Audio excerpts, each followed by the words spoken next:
할렐루야.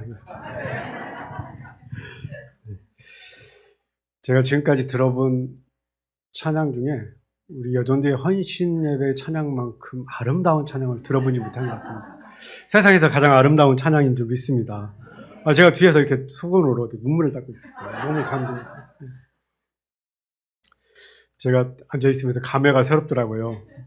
이 자리에 얼마만큼 언제 있었는가 했더니 제 딸아이 나이를 계산해 보니까 제 딸아이가 큰아이가 28이거든요. 그러니까 제가 막 그렇게 젊어 보이잖아요. 네, 제 큰아이가 28인데 제가 그러니까 29년 전에 이 자리에서 예배를 드렸던 기억이 새록새록 납니다. 그런데 제가 오늘 이 자리에 참 오는데 제가 목회를 시작하고 나서 가장 불편한 자리, 가장 어려운 자리인 것 같습니다. 우리 유승기 목사님 앞에서 감히 제가 설교를 한다고 이렇게 서 있는 것 자체가 부끄럽잖아요. 그런데 우리 장로님들, 또 제가 또 막연한 관계에 있었던 분들입니다. 근데 막 또 여기 계신 분 우리 민은영 집사님, 권사님, 권사님 남편 부분 되시는 우리 김진호 집사님께서 전화가 왔습니다. 예전에 제가 29년 전에 이 교회 예배하다고 결혼하고 나서 떠날 때 저한테 했던 말이 있습니다. 야, 이 배신자야. 제가 그러고 갔었는데 배신자가 아니라 주의 부르신 가운데 왔습니다. 그래서 여러분들이 나의 지난 날을 다 알고 있어서 제가 감히 어떤 눈으로 또 어떤 말씀을 전할지 참 무겁습니다. 이 돌베개 교회는 저에게 나사렛과 같은 곳입니다.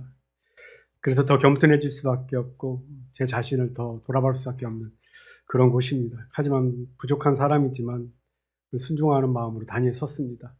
하나님 말씀을 들고 전할 때에 사람의 말이 아니라 성령께서 함께 하시는 그런 은혜의 시간, 성령님의 만지심 있는 복된 시간 되길 주님의 이름으로 소망합니다. 오늘 본문은 모세가 하나님을 처음 만나는 장면이죠. 얼마나 떨렸겠습니까? 저도 엄청 떨립니다. 물 한 잔 먹고 좀 시작을 할까?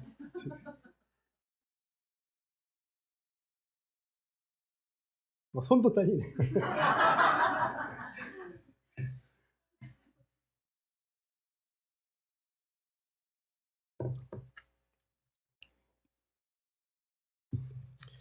오늘 이 말씀 너무 유명한 말씀인데요. 모세가 하나님을 만났던 장소가 어딘가면 호렙산입니다.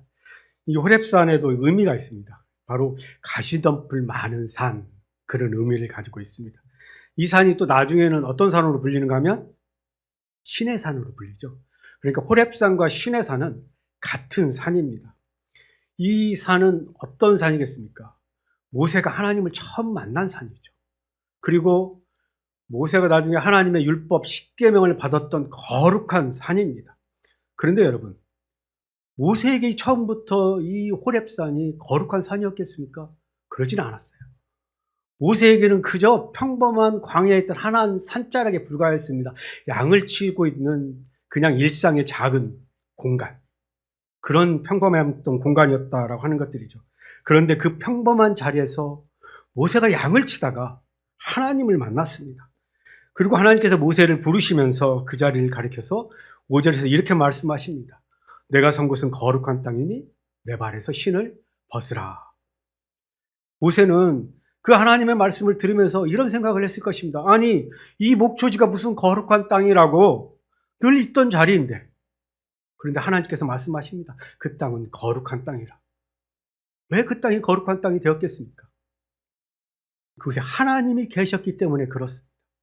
이게 우리의 신앙생활에서 너무도 중요한 부분입니다. 거룩은 장소에서 오는 것이 아닙니다. 건물에서 오는 것도 아니고 땅 자체에서 오는 것도 아닙니다. 거룩함은 하나님으로부터 오는 것이죠.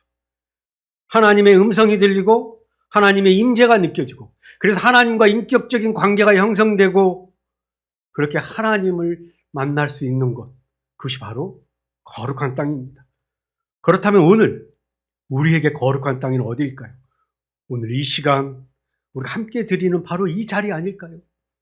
지금 이 시간, 이 자리, 이 돌베개 교회에 하나님의 임재가 계시다라면 이곳은 거룩한 땅이 되는 줄 믿습니다. 그렇다면 여러분, 이 거룩한 땅 하나님 앞에 우리가 섰다라면 어떤 마음이 들어야겠습니까? 감격해야겠죠. 두렵고 떨리는 마음도 있어야 합니다. 두려운 마음. 흔히 말해서 무서워서 두려워하는 마음이 아니라는 것입니다. 다르게 얘기하면 벌벌 떨어서 도망가는 것들이 아니라, 공포스러움이 아니라 감히 얼굴을 두를 수 없는 경외의 두려움이라는 것들이죠. 너무 크고 너무 거룩하신 그 하나님 앞에서 느껴는 경외의 두려움. 그래서 출애굽기 3장 6절에 보면 모세가 하나님 배웠기를 두려워하여 그 얼굴을 가렸다라고 말씀하고 있습니다. 왜 가렸겠습니까? 하나님 앞에 서보니까 자신이 얼마나 연약한 인간인지, 감히 하나님의 그 거룩함을 바라볼 수 없는 그 존재였기 때문에 그런 거죠. 이게 바로 하나님 앞에 선 사람의 마음입니다. 하나님의 거룩하심과 위대하심 앞에 서면 저절로 고개가 숙여질 수밖에 없는 거죠. 그분이 누구이신가? 자연스럽게 생기는 마음이죠. 하나님 앞에 설 때 그 인간이 피조물이 생길 수 있는 마음, 거룩한 경외요.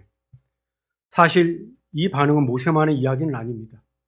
구약의 선지자 이사야도 하나님의 환상을 보고 뭐라고 했습니까? 화로다. 나는 망하였도다. 그랬습니다. 선지자 입장에서 이런 고백이 어떻게 나왔겠습니까? 하나님의 그 거룩함 앞에 서보니까 자신이 얼마나 부족하고 연약한 존재인지 너무도 분명해졌지 않습니까? 예수님의 제자 베드로도 마찬가지였습니다. 부활하신 예수님을 만났을 때 그가 이렇게 말하죠. 주여, 나를 떠나소서. 나는 죄인이로소이다. 그 전까지는 몰랐습니다. 예수님이 부활하시기 전까지는 자신이 어떤 존재인지를 전혀 몰랐죠. 그런데 주님 앞에 섰으니까 그때서 자기 모습이 눈앞에 선했습니다. 자기 안에 죄가 보였습니다. 자기 안에 허물이 보였죠. 너무도 선명하게 그것이 드러났습니다. 그러니 나는 죄인이었습니다. 나를 떠나소서.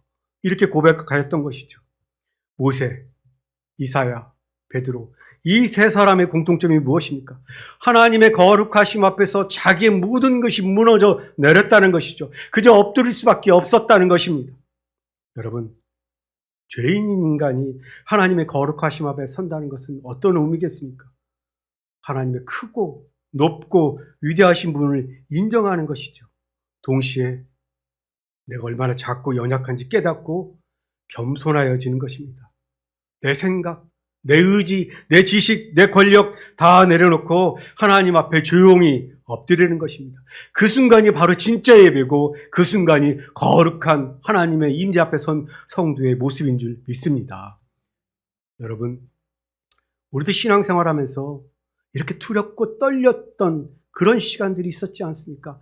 그 하나님의 그 경외 앞에서 감히 고개를 들지 못했던 시간들이 있었지 않았겠습니까? 그때 어땠습니까? 눈물, 콧물을 흘리면서 그렇게 우리가 죄인임을 고백했던 그 은혜의 시간들. 오늘 본문 속의 모세도 그랬습니다.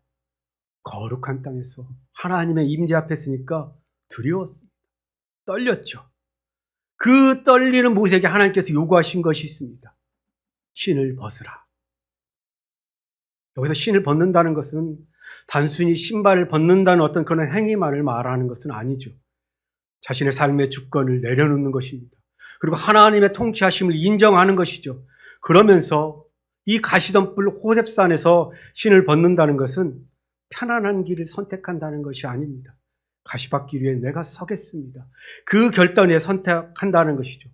다시 말해서 신을 벗는다는 것은 내 안전함과 내 편안함과 그 모든 것을 내려놓고 광야의 그 거친 위에 맨발로 서겠습니다. 이 믿음의 고백인 것이죠.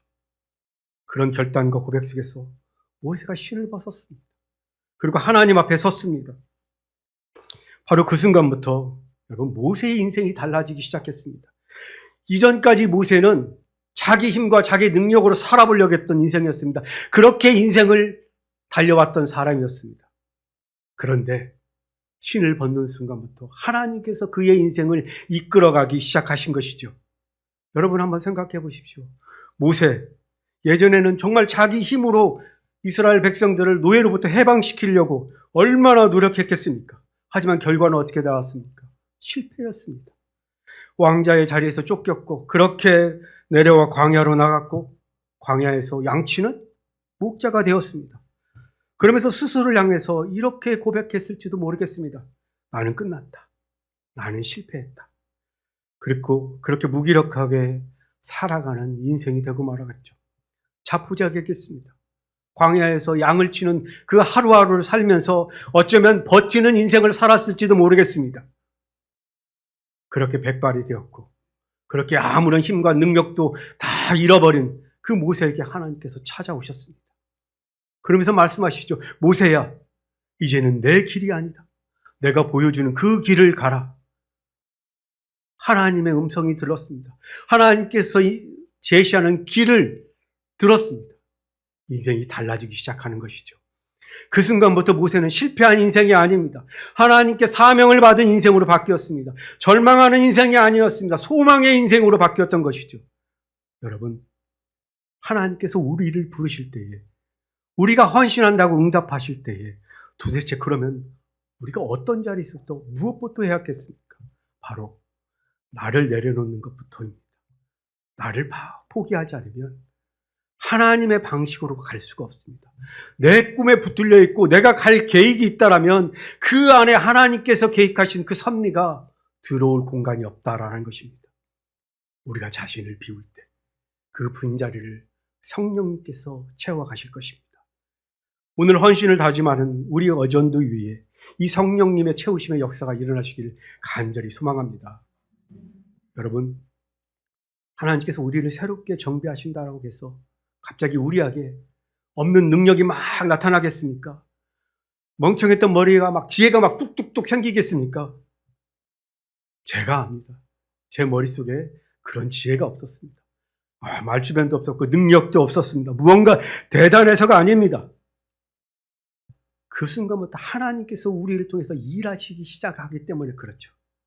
출애굽기 3장 7절부터 10절 말씀인데요. 이 말씀을 우리 다시 한번 읽어보도록 하겠습니다. 여호와께서 이르시되 내가 애굽에 있는 내 백성의 고통을 분명히 보고 그들이 그들의 감독자로 말미암아 부르짖음을 듣고 그 근심을 알고 내가 내려가서 그들을 애굽인의 손에서 건져내고 그들을 그 땅에서 인도하여 아름답고 광대한 땅, 젖과 꿀이 흐르는 땅, 곧 가나안 족속, 헷 족속, 아모리 족속, 브리스 족속, 히위 족속, 여부스 족속의 지방에 데려가려 하노라. 이제 가라. 이스라엘 자손의 부르짖음이 내가 다라고 애굽 사람이 그들을 괴롭히는 학대도 내가 보았노니 이제 내가 너를 바로에게 보내어 너에게 내 백성 이스라엘 자손을 애굽에서 인도하여 내게 하리라. 아멘. 이 말씀을 요약하면 이런 말씀이 됩니다. 내가 보았고 내가 들었고 내가 내려가며 내가 너를 보내겠다. 인도하여 내겠다. 이 말씀이십니다. 반복해서 나오는 주어가 있죠. 내가. 이 내가가 누구입니까? 하나님이십니다. 하나님께서 계속해서 말씀하십니다. 내가 간다. 내가 한다. 내가 일한다. 사역의 주체는 모세가 아닙니다. 사역에 우리가 하는 것이 아닙니다. 하나님이 하시는 것입니다. 그렇다면 모세는 어떤 도구이겠습니까? 하나님의 거룩함에 쓰이는 그런 존재, 그런 도구밖에 아닌 거죠. 그 자리가 모세의 자리입니다. 이제 모세를 하나님께서 부르셨습니다. 그의 인생을 새롭게 이끌어 가시는 것이죠. 그런데 모세가 원래 어떤 사람이었습니까? 앞에서 잠깐 말씀드렸듯이 애굽의 왕자로 자랐습니다. 이스라엘 민족을 해방시킬 어떤 힘을 가진 남자, 가능성이 있었던 그 사람, 그런 존재였죠. 꿈나무였습니다. 그런데 그런 모세에게 문제가 하나 있었어요. 자신의 의욕이 너무 넘쳤다라는 것이죠. 혈기왕성했습니다. 자기 힘으로 무엇인가를 해보려고 했습니다. 결과는 실패잖아요. 그리고 바로의 그 분노를 사서 광야로 도망칠 수밖에 없었어요. 살기 위해서, 목숨 부지하기 위해서 그렇게 광야로 나가서 양을 쳤습니다. 거의 40년을 그렇게 광야에서 운둔자처럼 살았습니다. 그동안 모세의 마음은 어떻겠습니까? 한때 품었던 열정도, 명예도, 사명도 다 사라진 것처럼 느꼈을 것입니다. 사람들에게 잊혀진 인생. 참 슬프죠. 실패한 인생처럼 보였을지도 모르겠습니다. 그런데 바로 그때 그 자리에, 그 소망 없는 자리에 하나님께서 다시 모세를 부르십니다. 그리고 그 모세를 다시 사명을 주셔서 애굽으로 보내시죠. 그 다음에 어떤 일이 일어났겠습니까? 모세를 통해서 이스라엘 백성들이 구원받는 그 종살이에서 해방되는 놀라운 하나님의 역사가 일어났습니다.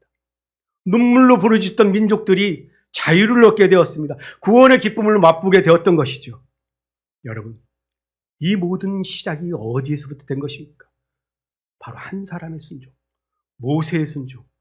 모세가 믿음을 갖고 하나님의 말씀을 따라 한 걸음을 내디뎠습니다. 비록 그 한 작은 결단, 그 노쇠한 모세가 백발을 휘날리면서 결단하면서 나가실 때에 하나님께서 그를 들어 사용하셨습니다. 한 민족을 살리는 구원의 역사가 그렇게 이루어지기 시작했던 것이죠. 모세를 부르셨던 그 하나님께서 오늘 우리를 부르시고 계십니다.